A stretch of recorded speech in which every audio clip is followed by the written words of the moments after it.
Imagine a cena, você está em casa, seguindo a sua rotina, vivendo no bairro onde cresceu, quando de repente a terra começa a tremer e chega a notícia de que precisa sair dali. Não só você, mas todos os seus vizinhos. E não para uma mudança comum, mas porque o seu bairro simplesmente vai deixar de existir. Toda a vida que você conhecia, tudo que fazia parte da sua história vai desaparecer. Essa foi a realidade de cerca de 57 mil pessoas vítimas de um desastre que começou nos anos 70 e atingiu seu colapso em 2018, aqui no Brasil, no estado de Alagoas. Se você ainda não é inscrito no canal, aproveita, se inscreve e ativa as notificações para não perder nenhuma das nossas viagens pelo tempo. Toda terça-feira tem vídeo novo e se quiser apoiar ainda mais o nosso trabalho, considere se tornar membro, mochileiro, desbravador ou viajante do tempo, mas se não puder, só de assistir, curtir, compartilhar, você já nos ajuda muito. Eu sou Vanessa Silva, historiadora em formação, e a quem interessar, essa é a história que eu vou contar hoje. A empresa Braskem e o maior crime ambiental e social já registrado em área urbana no mundo cometido contra a população de Maceió.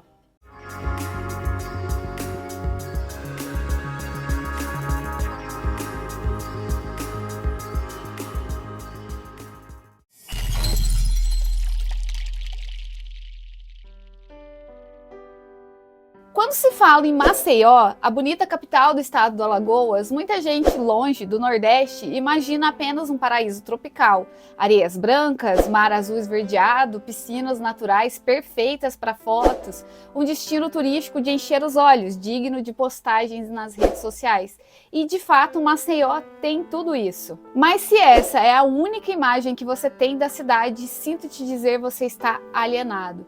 Porque a realidade da capital alagoana vai muito além dos cartões postais. Maceió também é uma cidade marcada por desigualdade, por anos de injustiça e principalmente por um crime ambiental sem precedentes. Um crime que não destruiu apenas a natureza, mas também a vida de milhares de pessoas. Uma empresa praticamente domina a cidade de Maceió. Uma unidade de cloro-soda que é a maior da América Latina, com um poder que parece estar acima de qualquer instância local. Quem é que manda na cidade? A prefeitura, o governo ou a Braskem? O nome Braskem surgiu em 2002, mas sua história começa bem antes. A exploração de sal-gema em Maceió começou com a criação da Salgema Indústrias Químicas S.A. em 1966. A construção da fábrica teve início em 1974 e as atividades comerciais começaram em 1977. Ao longo dos anos, a empresa teve a participação de diversos acionistas, incluindo a Union Carbide, a DuPont, o BNDE, atual BNDES, e a Petroquisa, subsidiária da Petrobras. As atividades estavam a toda em plena ditadura militar. Nessa época, o Brasil incentivava a criação de indústrias para reduzir a dependência de produtos químicos importados. Havia uma forte prioridade para o crescimento econômico, muitas vezes em detrimento da preservação ambiental, e a exploração de recursos naturais era vista como essencial para o progresso, com menos preocupação com os impactos a longo prazo. Foi nesse contexto que a Odebrecht, atual Novo Honor, expandiu sua atuação para o setor petroquímico. Em 1987, criou a Odebrecht Química para gerenciar seus investimentos no setor. Entre as empresas sob seu controle estava a Salgema, produtora de cloro-soda. Com o passar dos anos e as privatizações do setor petroquímico, a Salgema passou a se chamar Triquem. As aquisições se multiplicaram, culminando na criação da Braskem em 2002, a partir da integração de 6 empresas: Copene, OPP, Triquem, Propé, Nitrocarbono e Polialdem. A partir daí, a empresa se tornou uma gigante da petroquímica na América Latina. Mas sua história não é só sobre crescimento e progresso. A Salgema Triquem Braskem carrega um histórico de acidentes ambientais e industriais, vazamentos de cloro, explosões e contaminações. Desde os anos 70 foram pelo menos 24 incidentes registrados. A empresa começou a explorar salgema em Maceió na década de 70 e naquela época já existiam pessoas e famílias ali, embora a região onde a empresa se instalou era predominantemente rural, com poucas casas e comunidades pequenas. A empresa se incrustou como um parasita na orla de Maceió, destruindo um verdadeiro santuário ecológico.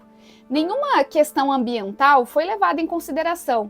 Na década de 70, a legislação ambiental e a consciência sobre impactos de atividade industrial eram significativamente menos desenvolvidas do que são hoje. As leis ambientais eram menos rigorosas, com menos exigências para as empresas em relação a estudos de impacto e monitoramento. A fiscalização era também menos eficiente, com menor capacidade de detectar e punir irregularidades. O local era estratégico, um porto de exportação no quintal e logo abaixo do solo instaladas vastas minas de sal-gema. Sal-gema é um mineral que consiste nos cloretos de sódio, potássio e magnésio, usado na fabricação de PVC e soda cáustica. A população acreditou no progresso. A empresa trouxe empregos, investimentos e a promessa de desenvolvimento. Mas junto com essa promessa veio também o medo que por décadas foi ignorado ou tratado como exagero. Enquanto a cidade crescia ao redor da empresa, o subsolo de Maceió se tornava cada vez mais frágil. A Braskem explorou os recursos indiscriminadamente na extração de sal-gema feita na região. E Maceió está situada em uma área com falhas geológicas naturais, o que torna o solo mais suscetível a movimentações. Essas falhas por si só não causariam o afundamento do solo na magnitude observada, mas a extração de sal-gema pela Braskem criou cavidades subterrâneas que, em combinação com as falhas geológicas, desestabilizaram o solo. E tudo isso ocorreu sem a devida fiscalização, porém autorizada pelo poder público. 35 minas escavadas em grande profundidade, a distância entre as minas não seguia as normas técnicas de segurança e, com o tempo, algumas das minas chegaram a se fundir, criando grandes cavidades subterrâneas que desestabilizaram ainda mais o solo, transformando o subsolo de Maceió em um verdadeiro queijo suíço instável e inseguro. Os bairros afetados foram Pinheiro, Mutange, Farol, Bom Parto e Bebedouro. E então tudo começou a afundar. Uma tragédia que avançou lentamente, mas de forma irreversível. Em 3 de março de 2018, os primeiros tremores de terra foram registrados em Maceió, magnitude 2,5. Pequeno, mas o suficiente para acender o alerta. Cientistas afirmam que o tremor de terra de 2018 aconteceu em razão do desmoronamento de uma dessas minas. Segundo o estudo, aquele não foi o único tremor, pois os laudos apontam a existência de outras minas deformadas ou desmoronadas. Já existiam rachaduras que começaram a se multiplicar, crateras surgiram no solo, imóveis começaram a ceder. O chão da cidade estava afundando. As casas rachavam e, como consequência de uma série de eventos, os pescadores foram sofrendo com a perda dos seus meios de subsistência. O meio ambiente sofria impactos que não tinham volta. O medo tomou conta da população, que passou a viver numa espera de que a qualquer momento poderia ocorrer um afundamento e uma tragédia ainda mais grave. Mas no fundo, ninguém estava surpreso, todo mundo sabia o que estava acontecendo. O alerta já havia sido dado décadas antes. Geólogos avisaram sobre os riscos de afundamento, sobre a instabilidade do solo, sobre a tragédia que estava se desenhando, mas nada foi feito.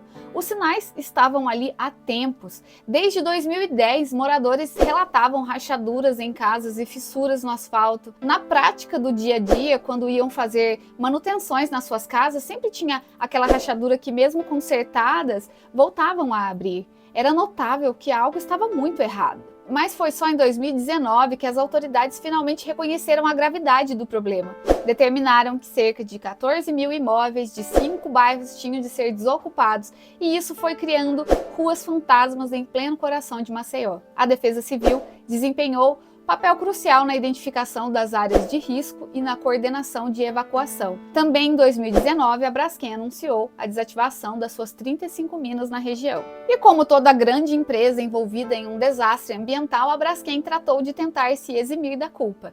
Inicialmente, a empresa negou a relação direta entre a extração de sal-gema e os tremores e afundamentos do solo de Maceió. Houve um período em que a empresa apresentou outras hipóteses para o evento, incluindo a possibilidade de causas naturais. Mas com o avanço das investigações e a crescente quantidade de evidências, a ligação entre a atividade da Braskem e os problemas geotécnicos se tornou inegável. Um laudo oficial da Companhia de Pesquisa de Recursos Minerais apontou que a mineração da Braskem foi a responsável pelos tremores e pelo colapso do solo.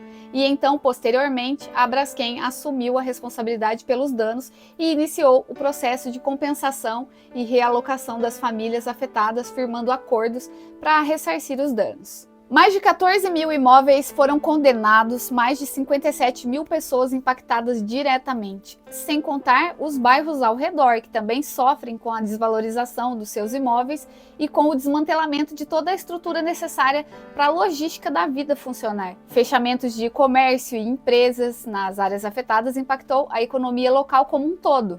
A mudança de milhares de pessoas ao mesmo tempo impactou a dinâmica social dos bairros vizinhos. A Braskem, então, começou a realizar intervenções para tentar estabilizar as minas abandonadas.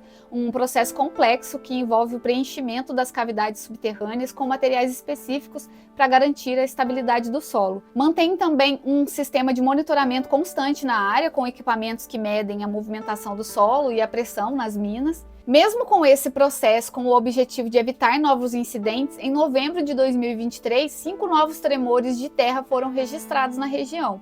E no meio disso tudo, o impacto humano. A destruição não foi apenas dos bairros, ruas e casas. A Braskem destruiu muitas pessoas, histórias de vida.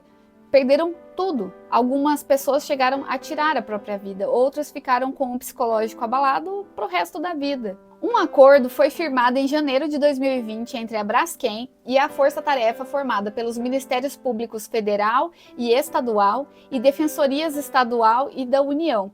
Determinou a indenização das propriedades de 14,5 mil residências. Quem aceitou o acordo com a Braskem teve que participar de uma migração forçada.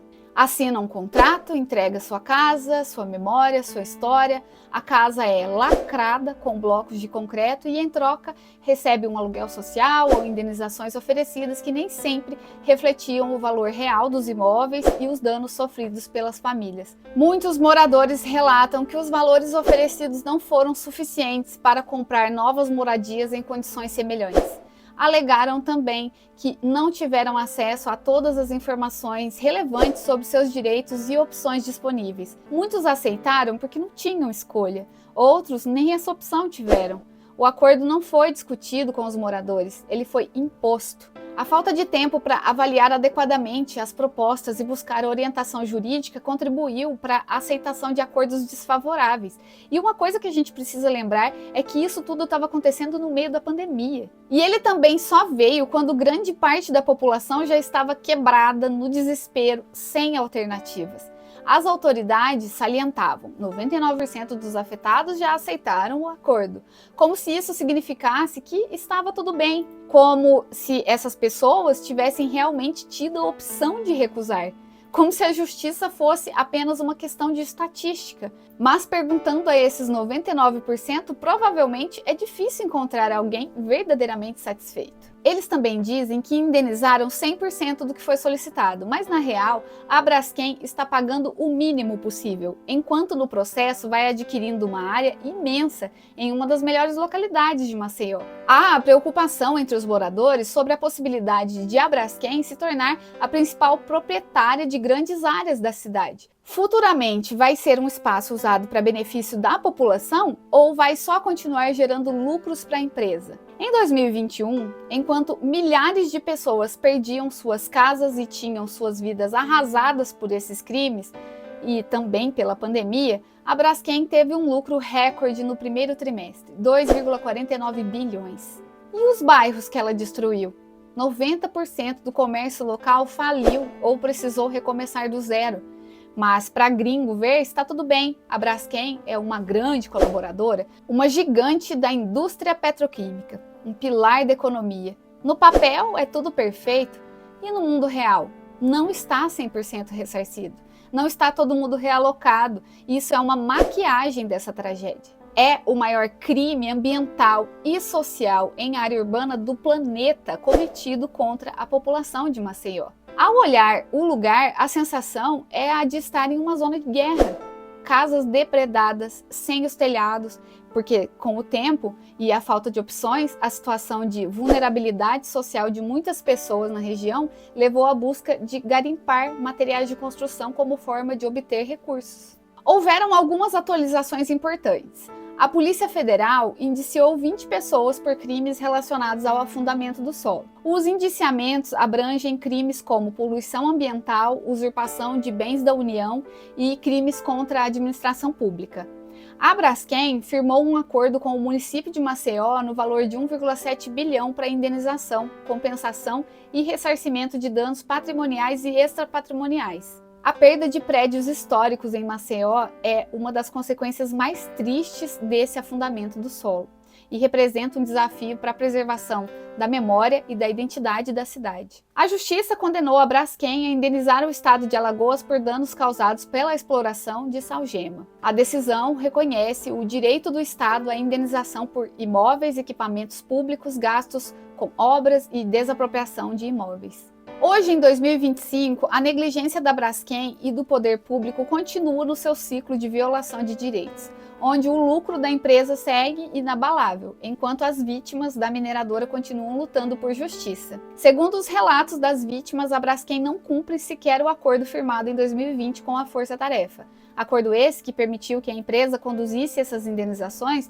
de forma conveniente aos seus interesses, o que inclusive abre precedente para outros acordos desse tipo. Pessoas ainda permanecem na área atingida, como as comunidades dos Flexais, Marques de Abrantes, Vila Saém e Bom Parto. No momento, o que continua em andamento é a queixa-crime subsidiária movida pela Associação dos Empreendedores e Vítimas da Mineração em Maceió. Os atingidos pelo crime da Braskem ainda aguardam que o Ministério Público Federal também ingresse com uma ação penal fundamentada nas investigações conduzidas pela Polícia Federal. O acordo excluiu diversos atingidos e não garantiu uma reparação integral com parâmetros claros e justos, como também não assegurou a participação efetiva das vítimas no processo. A Comissão Parlamentar de Inquérito, CPI da Braskem, reconheceu que a empresa pode ter responsabilidade criminal, um passo fundamental para que a justiça seja feita. No entanto, de nada adianta esse reconhecimento se não houver punição efetiva. A Braskem não pode continuar impune. A exigência é clara: justiça. A omissão não pode continuar, tampouco acordos que beneficiam apenas a mineradora e perpetuam a impunidade. É preciso responsabilização e reparação integral para todas as vítimas da Braskem. Mineração pode acontecer e deve acontecer, mas sob rigoroso controle, alinhado com questões ambientais. A mineração praticada pela Braskem deixou um rastro de impactos geológicos e ambientais que ainda estão em curso, sem previsão de estabilização completa. Novos tremores e afundamentos não estão descartados, o que mantém a população em constante estado de incerteza. O geólogo Pedro Cortes, professor da USP, avalia que a área afetada pode se tornar uma região fantasma em Maceió, uma vez que dificilmente será reaproveitada no futuro. Ele explica que a gravidade da situação está diretamente relacionada à alta solubilidade do minério na região, agravada pela presença de água de ambos os lados, de um lado a Lagoa Mundaú e do outro o Oceano Atlântico. O Ministério Público Federal destaca que os impactos ambientais e sociais são incalculáveis. Como o fenômeno geológico ainda não se estabilizou, os danos continuam a evoluir, deixando um cenário de destruição e incerteza para as vítimas e para a cidade como um todo. E aqui chegamos ao fim de mais uma história. A tragédia causada pela Braskem em Maceió não é apenas um desastre ambiental ou geológico. É um crime socioeconômico que desestruturou vidas inteiras. As vítimas, desalojadas e forçadas a reconstruir suas vidas e histórias longe das suas raízes, convivem diariamente com a incerteza e o medo. O temor de novos afundamentos é constante, mas o abandono institucional talvez seja ainda mais cruel. Quem perdeu sua casa, seu negócio ou seus laços comunitários se pergunta até quando a impunidade será a regra. O silêncio em torno dessa catástrofe revela muito sobre o que consideramos notícia e quem merece atenção. Se um desastre dessa magnitude tivesse ocorrido em outro contexto envolvendo uma empresa menos poderosa, teria a mesma invisibilidade? A falta de cobertura midiática expressiva e o desinteresse de parte da sociedade refletem um problema estrutural. Há tragédias que mobilizam comoções imediatas, enquanto outras, por conveniência política e econômica, são tratadas como meros inconvenientes administrativos. Para saber desse ocorrido, precisei ver por acaso um vídeo no TikTok. Não estava nos grandes jornais, não era manchete em horário nobre. Como um desastre dessa proporção pode ser tão pouco falado? A resposta talvez esteja no poder e na influência de quem deveria ser responsabilizado. Se a mídia tradicional não dá o devido espaço, quem conta essa história são as redes sociais, os moradores e os poucos que se recusam a deixar esse crime cair no esquecimento. O que aconteceu e ainda acontece em Maceió deveria ser lembrado como um marco da irresponsabilidade corporativa e da negligência do poder público. Mas para isso é preciso que a história seja contada, que as vítimas sejam ouvidas e que a luta por justiça não se torne mais uma narrativa sufocada pelo peso dos interesses empresariais. Não podemos normalizar o apagamento de tragédias que não cabem na pauta do dia, nem permitir que o lucro continue valendo mais do que vidas. E você, já conhecia esse desastre? O que acha dessa história? Se você for da região, deixa nos comentários informações que complementam a história. As informações que trouxe no vídeo de hoje estão todas disponíveis em sites e reportagens. Se alguma informação estiver incorreta ou incompleta, me ajude a corrigi-las ou complementá-las. O intuito do meu vídeo é trazer luz para esse acontecimento e, de alguma forma, ajudar que ele seja visto e lembrado. Todo o meu apoio e solidariedade para os atingidos, à cidade de Maceió e ao estado de Alagoas. Se gostou do vídeo, já deixa o like e compartilha com aquela pessoa que possa gostar também. E se ainda não é inscrito, clica no botão para se inscrever, não perder nenhuma das nossas viagens pelo tempo. E na descrição do vídeo vocês encontram todas as fontes que usamos para compor o roteiro de hoje. Por hoje é isso, uma ótima semana para vocês e até o próximo vídeo.